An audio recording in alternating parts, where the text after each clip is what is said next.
मोर आउ गोटे भिडियो रे आपण मानकु बहुत बहुत स्वागत। तो आशा करूछि आपण माने समस्ते भलो थिबे, मो भी पूरा पूरी भलो अछि। ताले एटे देखि पारुथिबे हमर ज्ञान केन्द्र रो बैठक रो विवरणटा मु नेकी आछि, जोटा कि फेब्रुआरी मासरे आमे आलोचना करिबा सही सब्जेक्ट उपरे। तो बैठकर विवरणटा पढ़ी शुणेबा आगु मोर आपण मानकु रिक्वेस्ट, जदि आपण माने मो चैनल फर्स्ट टाइम आछंती ताले मो चैनल को निहाती सब्सक्राइब कर देबे, बेल आइकनटा को चाकी देबे, ताले एही परि भाबरे इन्फॉर्मेशन वीडियो सब आपण पाई परिबे। तो चलून ताले आमे स्टार्ट कर देबा। अद्यता -2 आपण जो तारीख दिन बैठक करिवे ताहार तारीखटी पकई देबे। मो भी डिसाइड करी नाही जे को तारीख दिन बैठक करिवे। विवरणटा आगु लिखि देछि। -2 2024 तारिख दिबा 1 घटिका समय रे अंगनवाड़ी ज्ञान केन्द्र बड़भुंडु ठारे महिला परिदर्शिका सभापतित्व रे यह सुनिश्चित करिबा जे स्थानीय उपलब्ध खाद्य पनीपरिबा किचेन गार्डन रु विविधतापूर्ण खाद्य पाइबा विषय रे एक बैठकर आयोजन करागला। उक्त दिवस रे अंगनवाड़ी ज्ञान केन्द्र सहित संश्लिष्ट होइतबा अंगनवाड़ी केन्द्र गुड़िकर अंगनवाड़ी कर्मी माने जगदेई आलोचना रे अंश ग्रहण करथिले।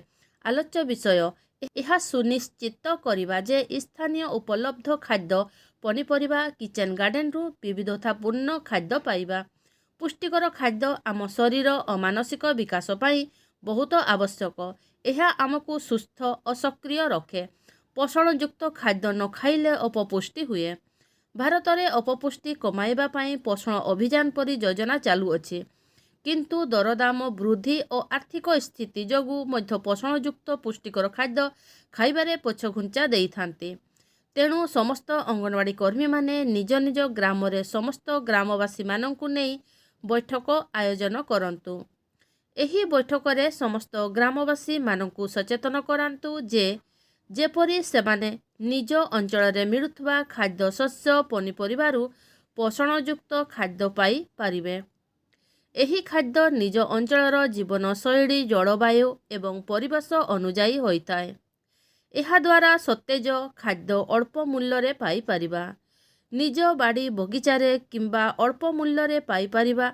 एहा रासायनिक और कीटनाशक मुक्त थाए, जहा अधिक सुस्थ और पौष्टिक खाद्य देइथाए। एक सुस्थ शिशु पाइबाकु हेले गर्भवती प्रसूति किशोरी बालिका पुष्टियुक्त खाद्य ग्रहण करिबा अत्यंत आवश्यक। अपपुष्टि को रोकिबा पाई हेले शिशुंकु मध्य पुष्टियुक्त खाद्य आवश्यक। तेणु अंगनवाड़ी कर्मी माने यह सुनिश्चित करिवे जे प्रत्येक परिवार रे किचेन गार्डन रहिथिबो। सेथिरे अमृतभंडा, सजना, कुंदुरी, लेंबू, लंका, बाड़ी बैगण, बिलाती इत्यादि निज किचेन गार्डन रे लगाई पारिबे। एही बगीचा घरर लुगापटा बासन मजा होइथिबा पानी रे होई पारिबो। बाड़ी बगीचा रे पिजुड़ी, आंबो, आतो, जामुकोड़ी, कदली, कमड़ा परी फल गछ लगाई पारिबा। एहा ऋतु अनुजाई फल देइथाए। बंध पोखरीरु माछ, कुकुड़ा चाष द्वारा अंडा मध्य पाई पारिबा। एहा छड़ा धान, गहम, बाजरा, मक्का चाष करी पारिबे। एहीपरि मिलित संतुलित खाद्य द्वारा अनेक रोग रोका जाई पारिबो। अपपुष्टि को रोका जाई पारिबो।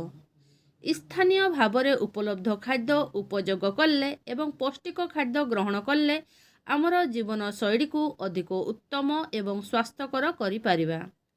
समस्ते मिसी शपथ पाठ कले।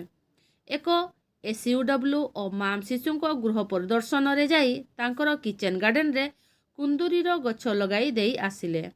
सभा शेष रे धन्यवाद अर्पण करी सभा सांग करागला। तो मु एही परि भाबरे लेखिछि। जदि आपन को एथिरा आहुरी किछि भी ऐड करिवार थाए ताले आपन करि पारिबे। तो ठीक अछि, ताले रहुछि। देखा हमर नेक्स्ट वीडियो रे।